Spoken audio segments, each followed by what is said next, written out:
ambiente, pero en el entorno del ambiente hay. ¿Qué pasa en el cuerpo mismo?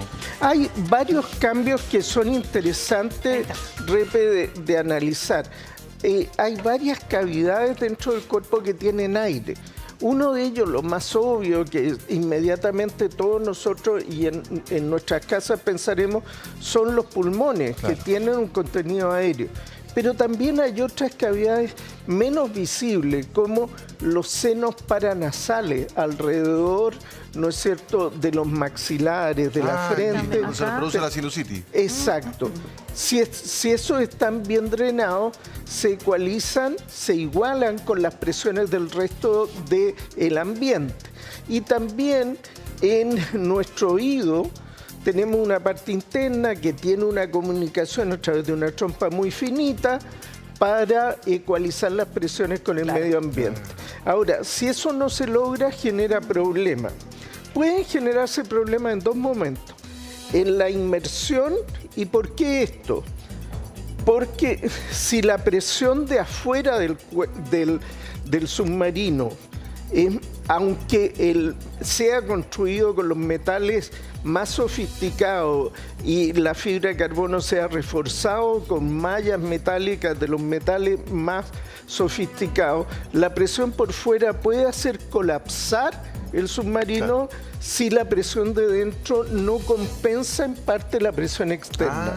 Tiene que haber una compensación. Tiene que haber un cierto grado de compensación para evitar que el diferencial de presión provoque esto, como lo ejemplificamos con esta botella. Hay que entender que en el fondo la presión es el peso del agua que tienes arriba sobre ti. Exacto, y cuando agregamos 3 kilómetros de agua sobre uno, claro, 3 kilómetros de agua pesan mucho, entonces no podemos dejarlo vacío o se produce el colapso estructural. Por eso está presurizada la cabina. La cabina tiene un nivel de presurización para compensar esto. Además ocurre otra cosa, el nivel de presión que funcionan dentro puede generar problemas en estas cavidades. Durante el descenso hay que ir ecualizando presiones o durante... Ecualizar esto.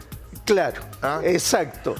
Soplar con la nariz tapada. Cuando se tapan los oídos en el avión. En el avión, que exactamente, pero a la inversa, que ahí la presión es menor. Con mis cavidades. Uno asegura que se abra ese pequeño ducto que comunica con el oído. ¿Y eso por qué? Porque, mire, si aprieto la nariz, soplo por la nariz, me sale como el aire por la oreja. Todo por acá, ¿no? Por presiones hacia arriba. Sí. ¿Por qué se produce comunica. Eso? Lo que pasa es que, en el fondo, tenemos un pequeño conducto que comunica, ¿no es cierto?, nuestra vía aérea superior con el oído medio. ¿Ya? Y cuando tenemos un sistema de baja presión, ese pequeño conducto se puede cerrar como un tubito muy delgado.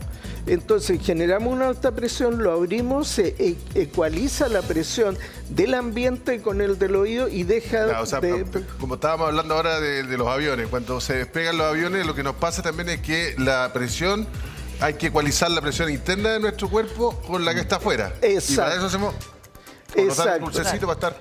Y al estar tragando. Claro, al estar tragando también se va abriendo ese pequeño conducto.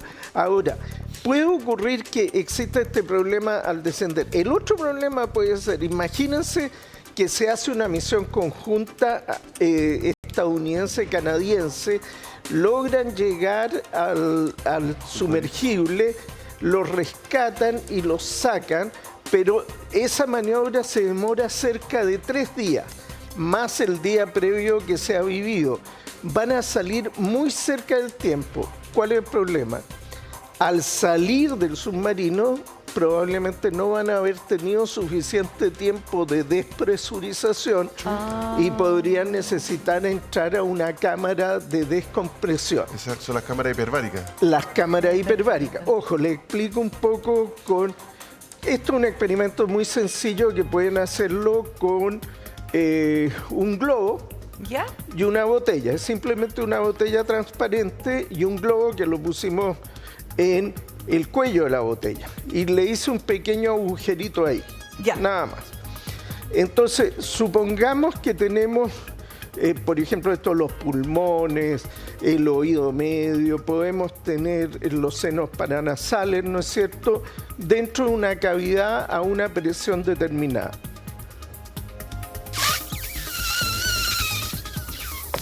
Y vean cómo lo inflamos y estando en equilibrio en el ambiente está perfecto, pero si descomprimimos, vean cómo se colapsó. Colapsó. Entonces la presión que está por fuera de las cavidades va a determinar si esta cavidad de aire se puede mantener alta, abierta o si cierra. Si la presión por fuera está muy alta, abajo, y la cantidad de aire que necesitamos para eso equilibra con esas presiones y le bajamos la presión muy rápido, ese contenido de aire, ¿qué va a pasar? En vez de colapsar, se va a expandir. Y ese es el problema de la enfermedad por descompresión. Acompañé a una autoridad, una alta autoridad, en una gira y había volado. Había volado, obviamente, para llegar a ese lugar y quería llegar a bucear. Y le dijeron, ni se le ocurra. O al revés, que salen del agua y quieren subirse a un avión. Porque tiene que haber un periodo de adaptación. Eso. ¿Hay un periodo de adaptación en eso? Exactamente. Lo que ocurre es que se pone a dos extremos. Por un lado, bajas presiones en el avión que uno no lo nota, pero el nivel de ecualización de presión dentro de la cabina de un avión no es al nivel del mar. Uno no tiene la presión atmosférica que tendría a nivel del mar. Claro. Entonces es menor, como si uno estuviera en altura, pero no tanto como al nivel que vuelan los jets. Claro. Pero si después se sumerge va a tener altas presiones y esos cambios bruscos de presiones pueden generar consecuencias por estos cambios de los volúmenes de gases. Por eso no es llegar y bucear tampoco. Claro. Necesita entrar. Yo alguna vez practiqué este aparato que te lleva, tiene un motor que te permite bucear sin equipo, sin gualetas, pero no a grandes profundidades. Pero ya cuando tú superas el 1,5 metros, tú empiezas a sentir en tu cuerpo toda esa presión. Es distinto, sí. Y te digo, y ese aparato a nosotros no nos dejaba ir más abajo, porque si no tienes el entrenamiento, si no estás equipado, no puedes seguir bajando. Es muy riesgoso. Los buzos de salvataje, por ejemplo, que bajan a, qué sé yo, 50 metros.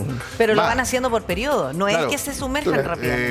Pero también tienen un entrenamiento, yo imagino, súper pesado, porque no llegar y sumergirse después el ascenso tiene que ser hecho gradualmente con etapas. Sergio me estaba diciendo para ir permitiendo que los gases, ¿no es cierto?, se vayan equilibrando a diversos niveles de presión hasta llegar al nivel de la atmósfera. Entonces, si ocurre que el sumergible está en buen estado estructural, no se produjo un daño estructural con una inundación y riesgo para los tripulantes, alternativa 1, lo logran rescatar, la operación de salvataje puede tomar tiempo y ese ascenso es muy rápido. Ojo que no basta con eso y no vamos a ver saliendo del sumergible saludando, sino que deberían pasar a una cámara de compresión. Pero por lo mismo. Y varios días. Se duerme, estas cámaras tienen camas, porque tienes que quedarte ahí un buen tiempo. Doctor, por lo mismo el proceso de rescate tiene que hacerse muy lento también al momento de traer esta cápsula a superficie. Y probablemente más lento de lo que podría haber sido en una situación normal. Por lo mismo, porque cuando uno bucea, va bajando por etapa y lo mismo al momento de salir, por la presión. Claro, ahora pueden acelerarlo un poco por necesidades de sobrevida, porque el oxígeno tiene un máximo plazo de 96 horas, 4 días. Pero una cosa es el oxígeno y la otra es la presión. Claro, pero eso pueden acelerarlo un poco, pero complementar el periodo de recuperación fuera del sumergible en una cámara hiperbárica. ¿Y cómo es eso? Porque si, ellos están en alta mar, están como a 600 kilómetros de la costa de Terranova, en Canadá. Sí. Y resulta que yo me imagino que están yendo patrulleras, buques, digamos, a buscarlos, o sea, aparte de todo el pesquisaje aéreo. Pero en el fondo, ¿qué es lo que se hace ahí? Ya, encontramos el sumergible. lo sacamos a superficie. Tengo que tener en el barco las cámaras hiperbáricas, ¿no? Exactamente. Porque no puedo agarrar, subir un helicóptero y ir a un hospital. Exactamente. Ah, Ahora, pensemos es que estamos hablando de potencias navales. En el mundo hay países que tienen una capacidad naval a nivel de potencias mundiales. Y eso implica que tienen experiencia en manejar submarinos. Claro, claro. Para ello tienen que tener sistemas de rescate en aguas profundas y para ello tienen que tener equipamiento muy sofisticado. Ojo, no es algo muy habitual, no es que todo el mundo lo tenga ni todos los países. Se requiere una estructura, una economía bastante saludable para tener buques ambulancia, por ejemplo, digamos. Claro, entonces se requiere no solo el respaldo médico, que eso es más frecuente, ya hay buques hospital incluso, sino además un tipo de equipamiento bastante sofisticado para poder llegar a más de 3 kilómetros de profundidad y salir. Leía también por ahí que están con sonares de última generación para identificar... como lo que ocupaban para el Ara San Juan. Claro, estos sonares de última generación para intentar identificar, pero la cantidad de escombros que tiene el propio Titanic también hace muy confuso lo que se lee. Claro. Entonces eso dificulta aún más la búsqueda. Porque puedo identificar que acá hay un pedazo de metal de 2 metros por no sé cuánto, por 6, qué sé yo, todo el cuento, pero también puede ser un resto del Titanic. Entonces, por eso y también lo muy complejo que yo entiendo es cómo tú llevas esto a la superficie. Claro. Porque maniobrar en detalle a esa profundidad, porque en otras situaciones existen equipos, no sé cómo decirles, pero que se inflan globos o salvavidas prácticamente. Claro, ¿cómo se remolca? Pero yo leí incluso que una alternativa es energizar para que a través de sus propios motores vuelva a salir. No sé, esto es muy complejo. Es Ojo, raro. se demora No en llegar abajo, son 2 horas y media. Y para subir la misma cantidad de tiempo. En su autonomía. No sé si trasladándolo hacia el Sí, pero es un buen punto. Porque no lo va a poder hacer por sus propios medios si es que tiene algún motor o algo que falló. Claro. Llama la atención y yo no sé, bueno, tiene que haber una explicación técnica, obviamente, si uno de aquí tiene dudas desde la ignorancia muchas veces. Pero llama la atención que no tenga un sistema alternativo, incluso artesanal, como decía Francesco. Oye, murió el motor, compadre, estamos varados. Claro, como los aviones cuando los refalines, un periodista británico que hizo este viaje, no estoy seguro si es en el mismo submarino o no, pero fue de exploración al Titanic, que decía que normalmente estas máquinas tienen más de 5 alternativas para volver a subir.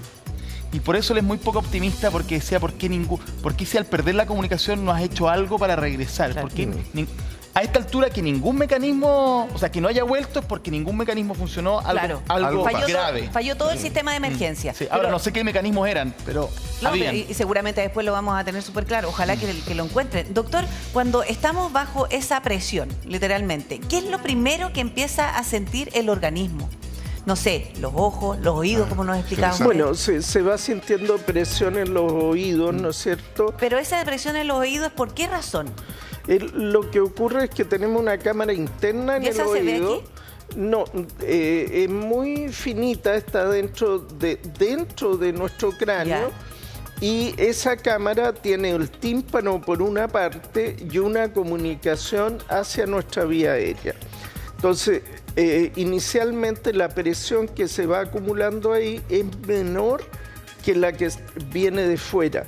Entonces, cada cierto tiempo hay que estar tragando o generando presiones para que se vaya ecualizando la presión con el exterior. Eso se va sintiendo. Sí. La persona se va adaptando al nuevo régimen de presión y el aire que respira lo está respirando a una presión más alta que la que hay en el exterior. Es lo mismo que pasan aquellos que han tenido la posibilidad de hacer buceo con tanque de aire comprimido. Van a ver que el aire que están respirando está a una presión más alta del aire que respiran en la superficie. Claro. Pero no lo perciben porque el agua que tienen fuera les presiona el tórax, Y si no tuviera esa presión, no podrían respirar. Entonces, cuando respiran, entra un chorro. Claro. No es que el aire fluya como entra con mucha más fuerza. Entra con más fuerza. Ya, pero doctor, uno no lo nota. Pero por la presión, Claro, quizá interesante. hasta los pulmones se inflan menos al momento de respirar, por ejemplo, en esas condiciones. No, porque volviendo al ejemplo de la botella, lo que tenemos es que la presión por fuera Ya. se equilibra con la presión por dentro. El aire que entra dentro del pulmón está al mismo nivel de presión que la presión afuera del tórax. Supongamos que este es el tórax y esto rojo es el pulmón. Entonces, al estar ambas presiones ecualizadas, no hay inconveniente. La pequeña musculatura que tenemos nos permite respirar en esas condiciones. Impresionante. No puedo inflar si lo tengo tapado, Exacto. porque no me permite el cambio de presión. Eso es el truco. Si no, uno tendría que comprimir ese aire y eso Claro. es una gran fuerza. ¿Eso qué puede provocar en el corto plazo? Cuando eso empieza a afectar el organismo, doctor, ¿en algún minuto se puede perder la conciencia? O sea, lo que puede ocurrir, uno de los problemas que puede ocurrir es que se pase el plazo de 96 horas. Ahí el suministro de oxígeno que se tenía se agotó y empieza a disminuir la cantidad de oxígeno en el ambiente, debajo de 21%, Ya. y empieza a aumentar la concentración de dióxido de carbono. Entonces, gradualmente la persona se va sintiendo somnolienta, va teniendo algunas sensaciones de hormigueo Ya.